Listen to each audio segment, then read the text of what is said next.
बहुत समय पहले की बात है।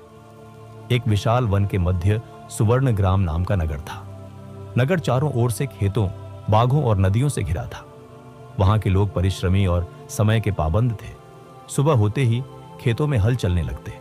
बाजार में दुकानदार अपने अपने ठेले सजा लेते और महिलाएं घर के काम पूरे कर बच्चों को पढ़ाने बैठा देती। यही कारण था कि सुवर्ण ग्राम समृद्ध और खुशहाल था। नगर से कुछ दूरी पर आलस्यपुर नाम का एक छोटा सा गांव था। यहाँ के लोग सुस्त और लापरवाह थे। यहाँ अक्सर कहा जाता, अरे आज क्यों जल्दी करें, कल कर लेंगे, काम तो भागा नहीं जा रहा। धीरे धीरे आलस्यपुर में गरीबी और परेशानी बढ़ गई। खेतों में फसल समय पर बोई नहीं जाती, घर समय पर मरम्मत नहीं होते और लोग समय की बर्बादी को जैसे आदत बना चुके थे। आलस्यपुर में दो मित्र रहते थे, नलिन और भद्रक। नलिन मेहनती, समय का पाबंद और दूरदर्शी था।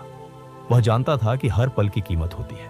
भद्रक उसके विपरीत था, लापरवाह, टालमटोल करने वाला और सोचने वाला कि कल सब कर लेंगे। नलिन का खेत हमेशा साफ और उपजाऊ रहता, जबकि भद्रक का खेत खरपतवार से भरा होता। नलिन का घर मजबूत और व्यवस्थित था, जबकि भद्रक का घर अक्सर मरम्मत के इंतजार में रहता। एक दिन सुवर्ण ग्राम का एक व्यापारी, जिसका नाम व्यासचंद था, आलस्यपुर आया। वह रत्न, कपड़े और अनाज का व्यापार करता था। गांव के चौपाल पर खड़े होकर उसने कहा, मैं 2 दिन बाद यहां से वापस लौटूंगा। जो भी अनाज या वस्तुएं बेचना चाहे तैयार रखे, मैं अच्छे दाम दूंगा।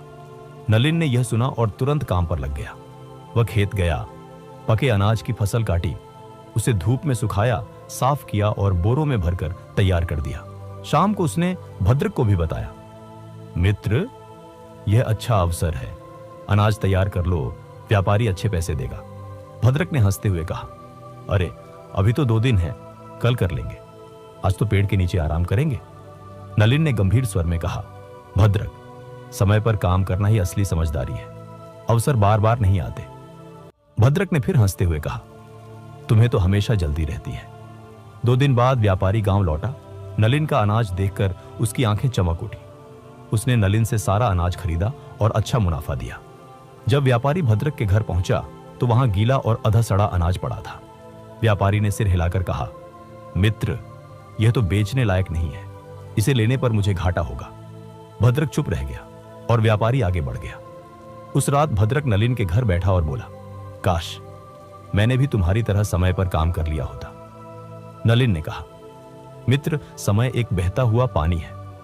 अगर तुमने इसे थामने की कोशिश नहीं की तो यह हाथ से फिसल जाता है। कुछ महीनों बाद गर्मियों में गांव के पास के जंगल में आग लग गई। तेज हवा से आग फैलने लगी। नलिन ने तुरंत गांव के लोगों को इकट्ठा किया।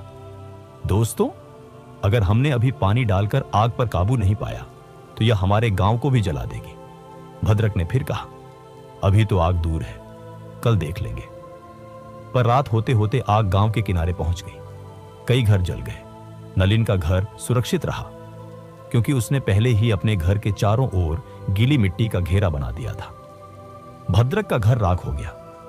इस बार उसे गहरा धक्का लगा। एक दिन सुवर्ण ग्राम के राजा ने घोषणा की, हमारे राज्य में एक भव्य उत्सव होगा। जो व्यक्ति सबसे सुंदर और उपयोगी वस्तु लेकर आएगा, उसे हम धन और पद देंगे। नलिन ने तुरंत जंगल से उत्तम लकड़ी लाकर सुंदर पालना बनाना शुरू कर दिया। भद्रक ने सोचा, अभी तो समय है, बाद में कर लेंगे।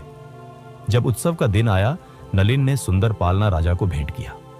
राजा प्रसन्न होकर बोला, तुम्हारी मेहनत और समयबद्धता ने मुझे प्रभावित किया है। आज से तुम सुवर्ण ग्राम के कोषाध्यक्ष हो। भद्रक खाली हाथ रह गया। वह भीड़ में खड़ा नलिन की सफलता देखता रहा। एक दिन नलिन ने भद्रक को समझाने के लिए कहानी सुनाई। बहुत समय पहले एक जंगल में एक कौवा और एक तोता रहते थे।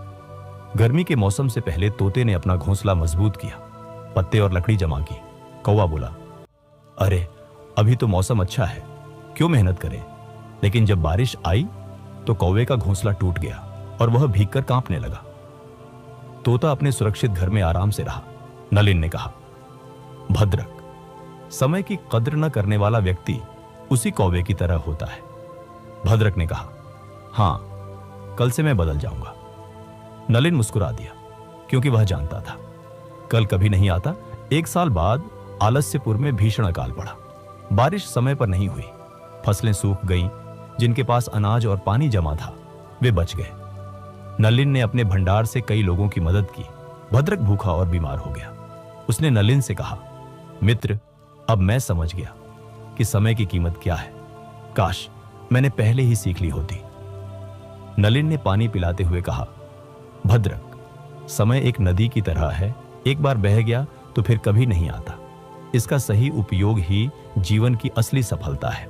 अगर ये कहानी आपके दिल को छू गई हो तो इसे अपने उन दोस्तों के साथ जरूर शेयर कीजिए जो अपने कल का इंतजार करते हैं। और हाँ, ऐसे ही प्रेरणादायक विचारों और कहानियों के लिए चैनल को सब्सक्राइब करें और बेल आइकन दबाना ना भूलें, क्योंकि अगली कहानी शायद आपकी जिंदगी बदल दे। मिलते हैं अगले वीडियो में, तब तक याद रखिए समय की कीमत। धन्यवाद।